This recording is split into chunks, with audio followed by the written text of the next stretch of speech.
Help me to reach 2,000 subscribers. The moment the ring hit the floor, everything inside me went silent. The laughter, the music, the smell of champagne, all of it blurred into a dull hum as I watched my husband's loyalty ring roll across the marble floor, glinting under the office party lights before stopping at her heels. Rachel. The same coworker who used to tease me about being the loyal wife type. The same woman who joked that I probably checked my husband's phone every night. But that night, she bent down, picked up the ring, and slipped it onto her own finger, slowly, deliberately, her eyes locking with mine across the room. And my husband, Daniel, didn't stop her. He just smiled.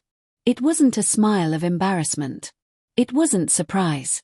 It was something worse, something practiced, private. My chest tightened so hard I could barely breathe. The night had begun like every other corporate holiday party. Stiff small talk, bad music, people pretending to like each other more than they did. I joined because Daniel begged me to. He said, "It'll be good to finally show them the woman behind the man." Now I wished I'd stayed home. I stood near the bar, clutching a half-empty glass of white wine, watching him laugh with the marketing team. He looked comfortable there, more comfortable than I'd seen him in months. Rachel stood close, brushing her hair off her shoulder as she whispered something to him. Her hand lingered a moment too long on his arm. I tried to ignore it. Tried to believe the little voice in my head that said I was overthinking. We'd been married for 12 years. We had weathered worse storms than this.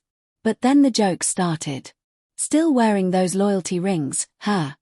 one of his co-workers said, nodding toward our matching silver bands.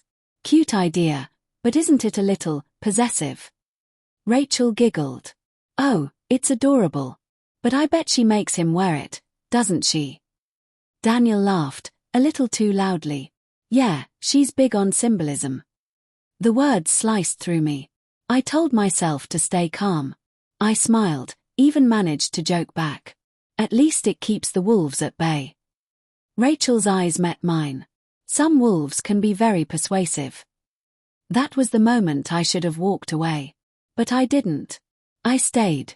Smiling, pretending, while my stomach twisted with a sick kind of dread. Later that night, the crowd thinned.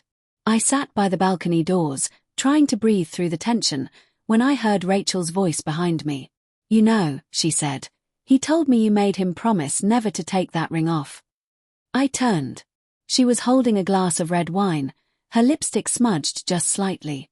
"He told you that?" She nodded, feigning innocence. "I just think it's sweet. He's a good man." Her tone was too soft, too knowing. "Rachel," I said quietly, "don't play games with me." She tilted her head. "Maybe I'm not the one playing." And then she smiled, a slow, poisonous smile, and walked away. When I found Daniel again, he was standing with her by the dessert table. Her hand brushed his again, casual but intentional. I saw the ring glint on her finger, my ring, his ring. The laughter around us blurred into background noise as a cold wave of realization crashed through me. We didn't fight that night. I couldn't. I drove home in silence, staring straight ahead, the scent of her perfume still clinging to his jacket. The next morning, I found the loyalty ring sitting on the bathroom counter, beside his razor. No note. No explanation. When he came out of the shower, I asked, "Where's your ring?" He hesitated. "It slipped off last night." Onto her finger. He froze. I watched his jaw clench, watched the excuses form behind his eyes. But none came. Just silence. "Daniel," I whispered, "how long?" His shoulders sagged.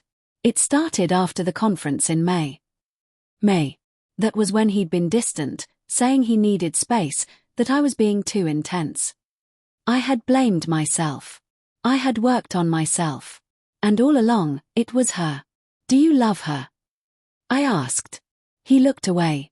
I didn't mean for it to happen. That was worse than yes. The weeks after were a blur of sleepless nights and hollow mornings. At work, Rachel kept her distance, but she didn't hide. She wore confidence like perfume, subtle, lingering. People whispered. Some looked at me with pity, others with curiosity. I almost quit. But quitting would mean she'd won. So I stayed. Every meeting, every coffee break was a silent battle. I kept my expression calm, even when I saw the faint trace of his cologne on her wrist, even when he avoided my eyes during department lunches. Then came the day of the quarterly presentation. The entire office gathered, and Rachel, of course, was presenting with Daniel.